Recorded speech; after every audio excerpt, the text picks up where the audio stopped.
I never thought I'd be the kind of person writing one of these, but here I am. My life completely fell apart in the span of a few months, and I do not even know where to begin. Maybe with Barry, 45, male, my husband, or should I say soon to be ex-husband. Then there's his ex-wife, Julia, 45, female, the woman I thought was long in the past, but clearly I was wrong. Their daughter, Olivia, 15, female, who never deserved the pain life threw at her.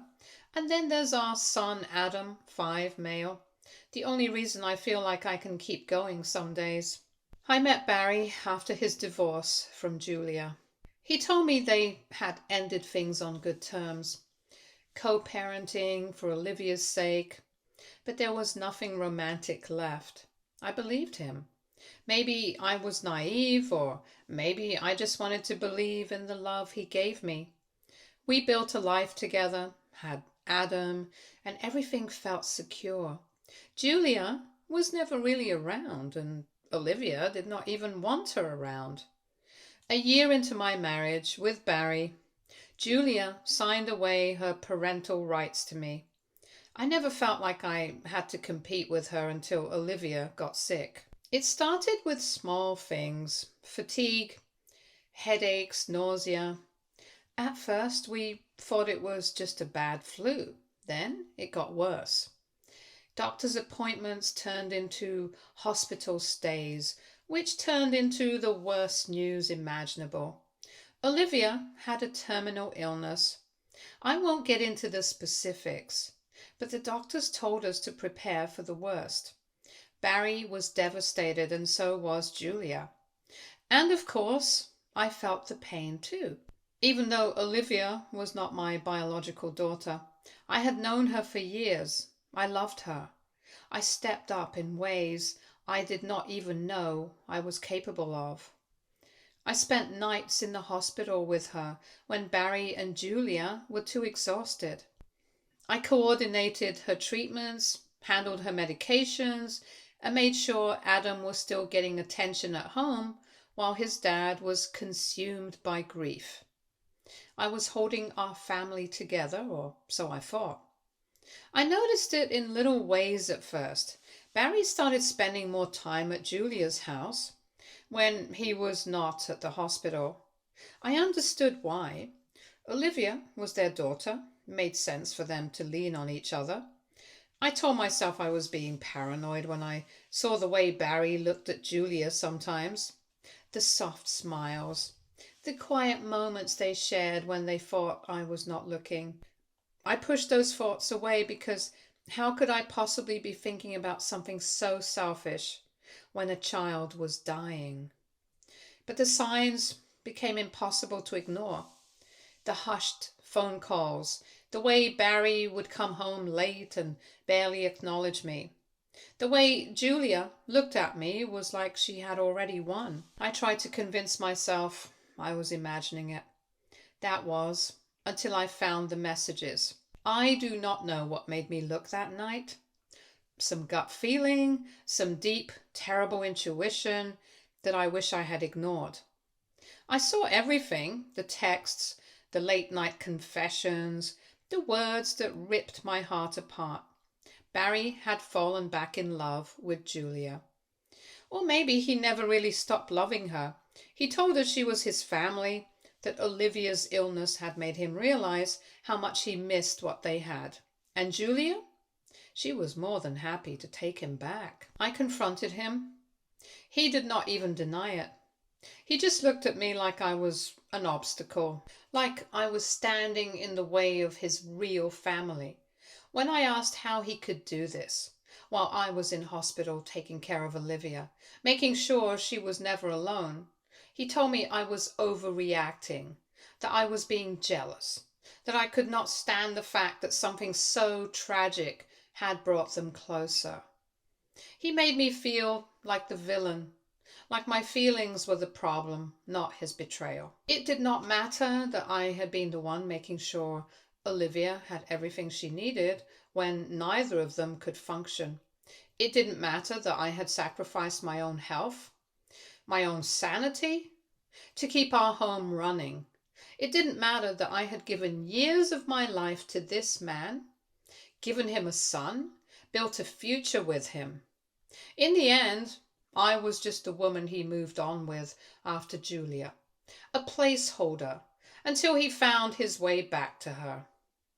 Olivia recovered against all odds. The doctors called it a miracle. I had spent so long preparing myself for the worst that I almost did not know how to react to the news. Relief, happiness, exhaustion, it all mixed together in a way that felt impossible to separate. But there was something else too, a heaviness. Because while Olivia had been fighting for her life, her father had been betraying me. And now she was awake, healthy, and she had no idea what had happened while she was too weak to notice. Barry and Julia were elated. Their happy family was back together, just like Barry had always wanted. I watched them play the perfect couple, standing by Olivia's side, holding hands when they thought no one was looking. I saw the way Barry looked at Julia, with that same love I once thought was mine. I saw the way Julia smiled, triumphant, as if she had won some prize. Maybe she had. But what about Olivia? What about Adam? What about me? I kept quiet at first. I told myself Olivia did not need to know. She had been through enough. Last thing she needed was to find out her father had been cheating on his wife while she was fighting for her life. But then I saw the way Barry and Julia were rewriting history. They spoke in soft, affectionate tones about how Olivia's illness had brought them closer, how they had realized what was truly important, how they had found their way back to each other. They acted like this was some beautiful love story, not the wreckage of a betrayal they had created. And Olivia believed them. Why would she not? To her, it made sense. She had been sick, and her parents had reunited to support her. It was the kind of thing you'd see in movies, the kind of story people tell to make tragedies seem meaningful. She never questioned it. She never thought to ask what had really happened. Why would she? She trusted them. But while she was still in the hospital, she called me and asked me to come as soon as possible. I thought there was an emergency, so I rushed. And when I reached there, I saw her sitting on the bed crying. She said she heard some nurses chattering about how her father abandoned his wife and went back to his ex. Olivia could not understand what was happening because she figured no one was hurt in the process. She demanded the truth and said she deserved to know what happened. I tried not to tell her. She was still recovering. I didn't want her to get hurt, but she kept insisting and eventually broke me down. I told her everything. I told her about the nights I spent by her side in hospital while Barry and Julia rekindled their romance. I told her about the messages, the stolen moments, the whispered conversations that I was not supposed to hear. I told her about how Barry looked me in the eye and called me jealous when I confronted him, as if I was the problem, as if I was imagining things. I told her how, while I was making sure she had everything she needed, her parents were falling back into each other's arms, celebrating the love they claimed had never died. At first, she did not believe me. Of course she didn't. It was too much, too painful. She did not want to think that the parents who had held her through the worst days of her life could be capable of something so cruel. But as I kept talking, I saw the doubt creep in. I saw her face change, saw the cracks begin to form in the perfect picture Barry and Julia had painted for her. She asked questions, I answered them. She demanded proof, I gave it to her. The texts, the timeline, the things I had seen with my own eyes. There was no denying it. The truth was right in front of her, and once she saw it, she could not unsee. She was furious, not just at Barry and Julia, but at herself for believing them so easily, for letting them make her think their reunion was something beautiful, instead of what it really was, a betrayal disguised as fate. She felt used, lied to, and the worst part was that she could not do anything to change it. The damage was already done. Barry and Julia tried to do damage control when they found out. They told Olivia that I was trying to turn her against them, that I was bitter, that I was trying to ruin their happiness out of spite. But it was too late. Olivia was not a child anymore. She had been through hell and back. She knew what she saw, what she read, and what I had shown her, and she was not going to let them twist it into something else. She stopped speaking to them. At first, I think she just needed time to process everything.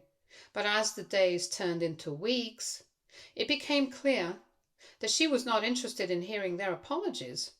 She did not want to be part of their happy family. She did not want to sit at their dinner table and pretend everything was fine. She did not want to celebrate their love story when she knew the cost of it. Barry was furious. He blamed me, of course. He told me I had poisoned Olivia against him, that I had destroyed their family out of jealousy and resentment. Julia cried and told me I had turned her daughter against her, that I had taken away the one good thing that had come from this nightmare. But I did not do anything except tell the truth. Olivia made her own choice. She chose not to be part of that lie.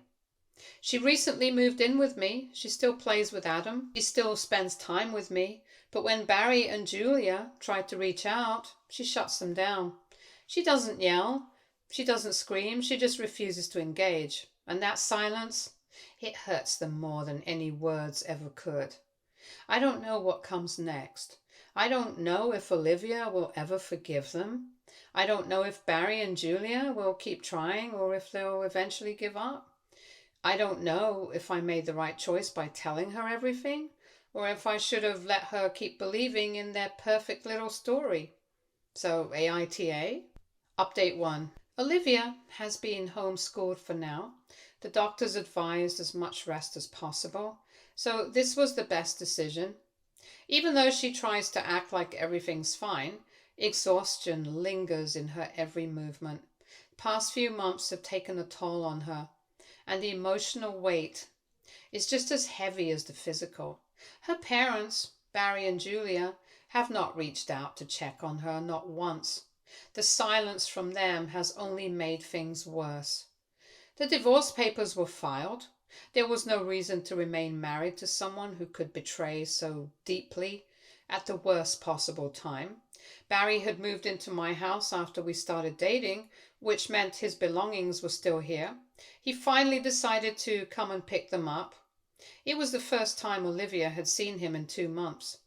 She had been sitting in the living room when he walked in. The moment she saw him, her entire body tensed. Her fists clenched at her sides. Her eyes locked on him with an expression that was impossible to read. She stayed silent, while Barry acted as though everything was normal, addressing her like he expected a warm reunion. She remained unmoved, her cold indifference standing in contrast to his forced familiarity.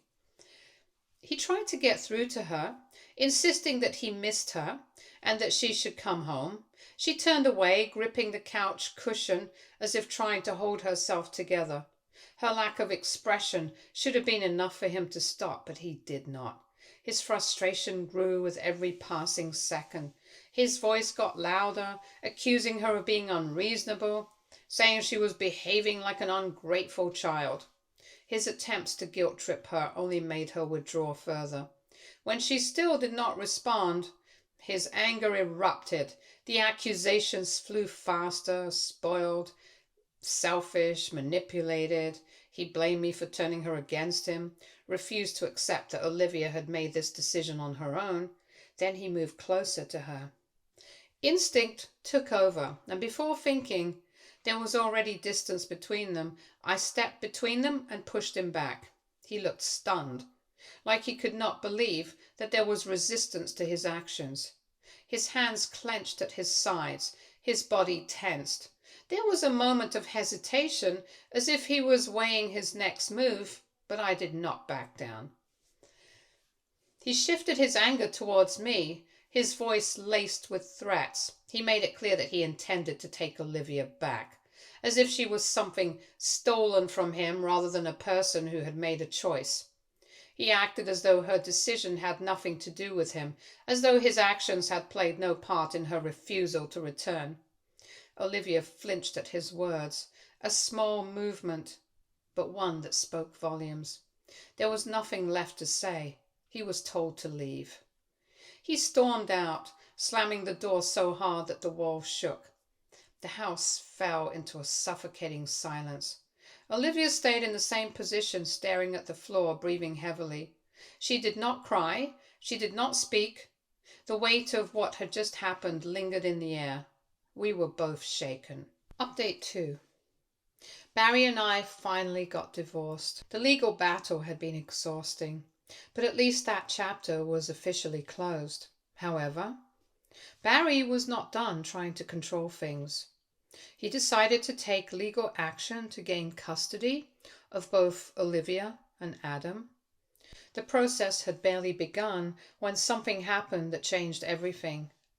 Julia cheated on Barry. The same woman he had risked everything for, the woman he had betrayed me with, turned around and betrayed him. The moment Barry found out, the custody case was dropped. Just like that. All his talk about being a devoted father and fighting for his children disappeared. His priorities shifted instantly. It was never about the kids, it was about control, about winning. And now that his illusion of a perfect family was shattered, he no longer had the motivation to fight for them. Instead, he turned his attention back to me. The calls started almost immediately. He begged me to take him back, claiming it was for the sake of the kids. He said they needed stability, that they needed both of their parents together. He completely ignored the fact that he had been the one to destroy that possibility in the first place. At first, I ignored his calls, but he didn't stop. He kept trying, messaging me non-stop, leaving voicemails filled with desperation and excuses. He acted as if his betrayal had never happened, as if we could simply go back to the way things were. He never once acknowledged the damage he had done, never took responsibility. Olivia was tired of it.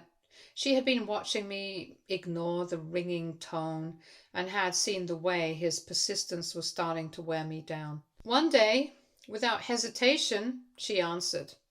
She did not hold back. She called him out in a way that only she could. She gave him the reality check he refused to accept, telling him that he would never get either of us back after what he had done.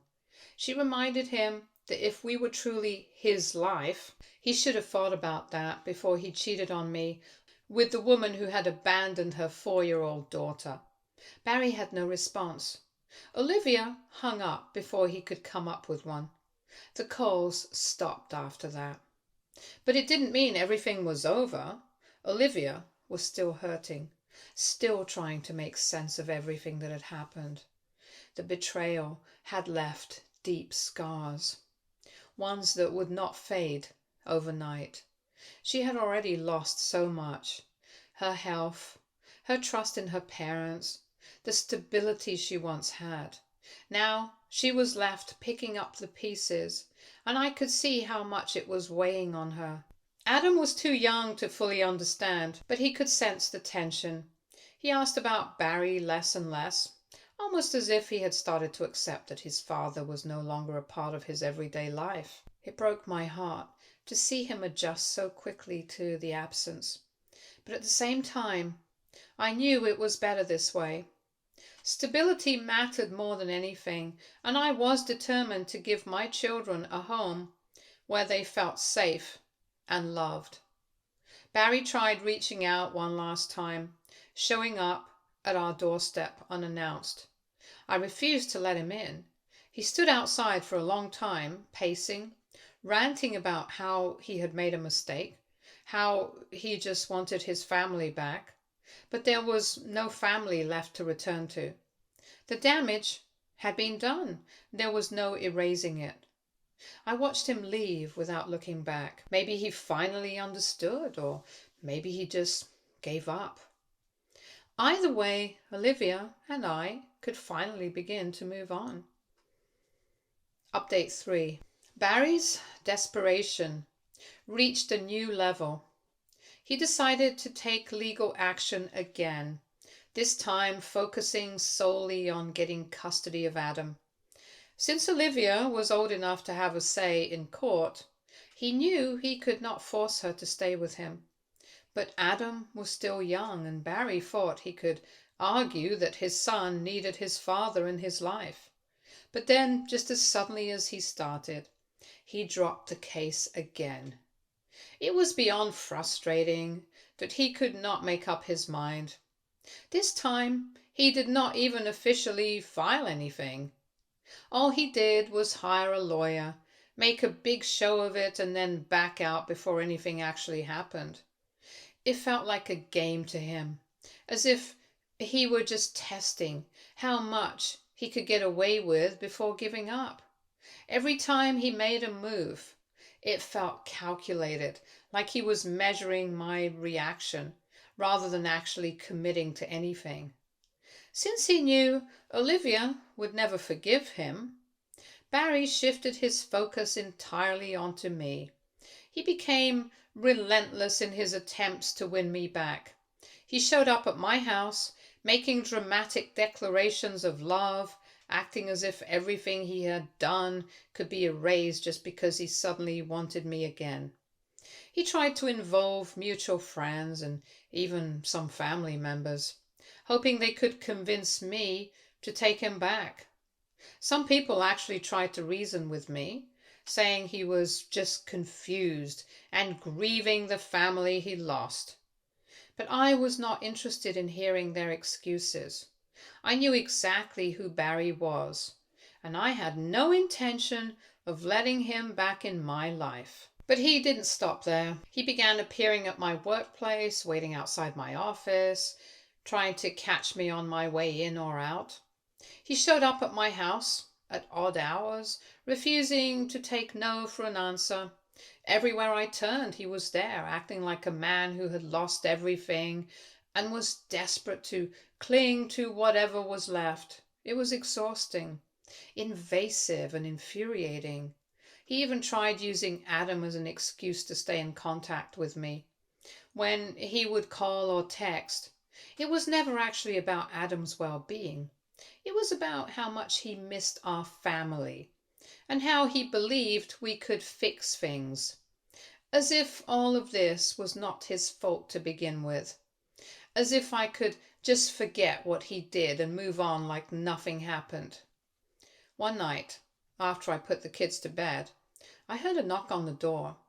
It was late. I had a sinking feeling in my stomach before I even looked through the peephole. Sure enough, it was Barry, standing there with a pitiful expression. I ignored it, hoping he would leave, but he did not. He banged on the door, calling my name, saying he just wanted to talk. I refused to open it. I knew what he wanted, and I was not going to entertain his pleas anymore. The knocking did not stop for nearly 20 minutes. At one point, he even called my phone while standing outside, leaving me messages about how I was cold-hearted for not even giving him a chance to explain himself. When he finally left, I felt shaken but relieved, at least for that night.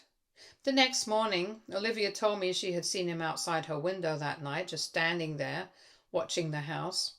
That was the final straw for me. I was not just going to consider a restraining order.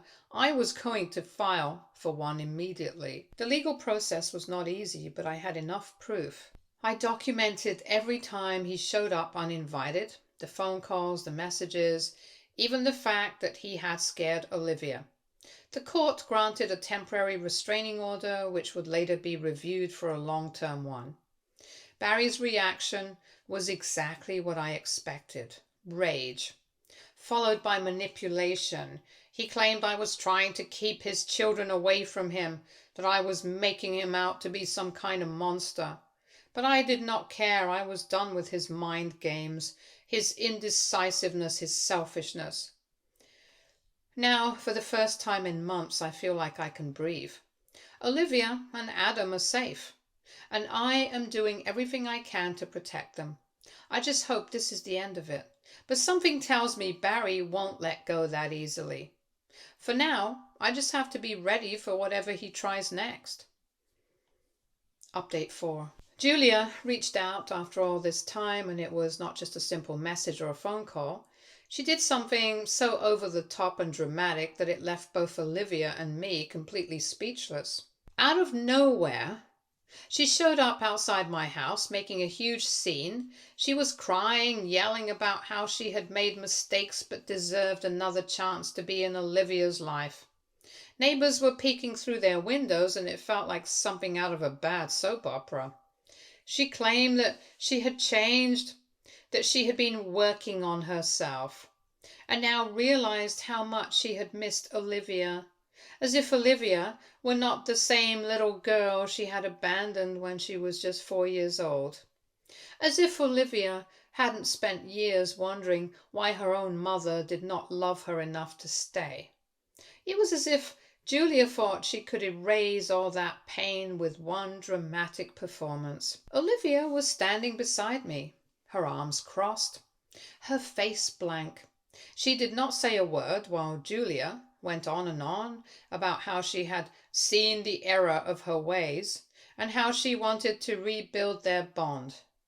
She even had the audacity to bring up how a mother and daughter's love is unbreakable, as if she had any idea what that actually meant. When it became clear that Olivia was not going to give her the reaction she wanted, Julia turned to me. She tried to guilt trip me, saying that I was standing in the way of their relationship, that I was poisoning Olivia against her. That's when Olivia finally spoke, and her words were ice cold. She told Julia that she had made up her own mind, that she was not a child who could be manipulated anymore, that she remembered everything, every birthday, every milestone, every moment she had to go through without her. She pointed out that I had been present for her even when I did not need to be, and that no amount of crocodile tears would change the fact that Julia was only here now because she had no one else. Julia broke down completely, but Olivia was unmoved. She walked back into the house without another word, leaving Julia standing there sobbing. I didn't say anything either. There was nothing left to say. Eventually, she left.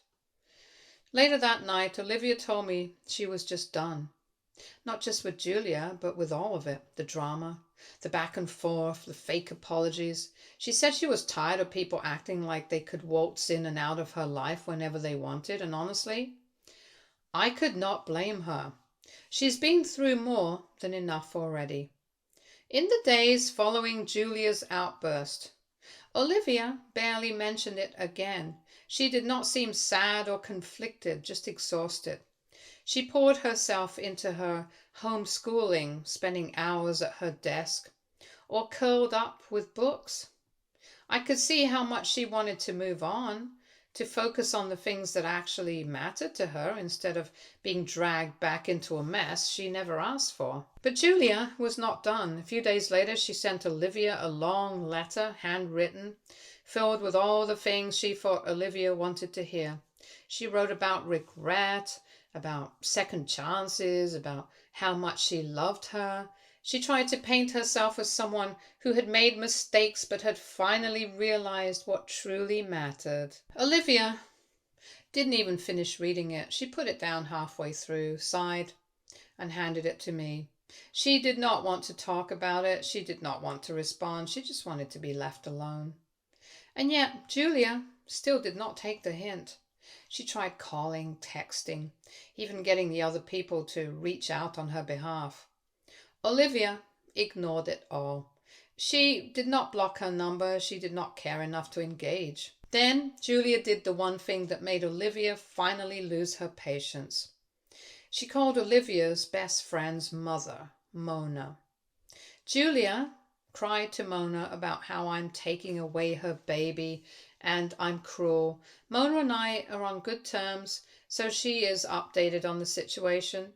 She was just confused as to how Julia got her number, but she did not pay any attention to her and straight up asked her to put up the act somewhere else and cut the call.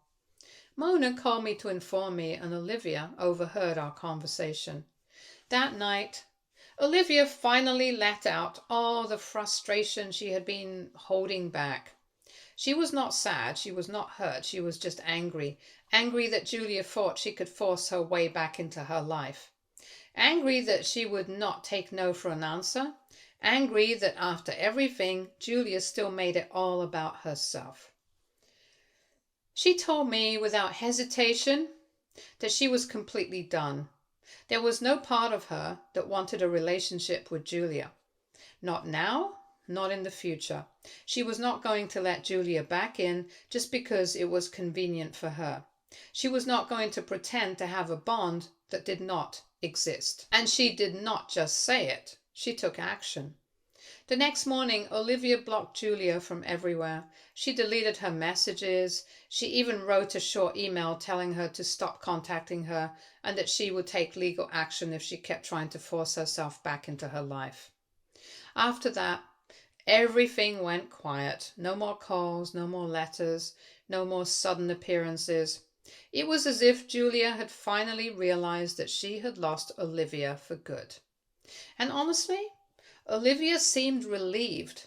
For the first time in a long time, she was not looking over her shoulder, waiting for the next dramatic attempt at reconciliation. She could finally just breathe and just focus on herself. And I was proud of her, not because she cut Julia off, but because she made a choice for herself and stuck to it. She was not letting anyone else dictate how she should feel or what she should forgive. She was taking control of her own life. And after everything she's been through, I think that's exactly what she needed. Stay tuned for more stories from our girl relationships.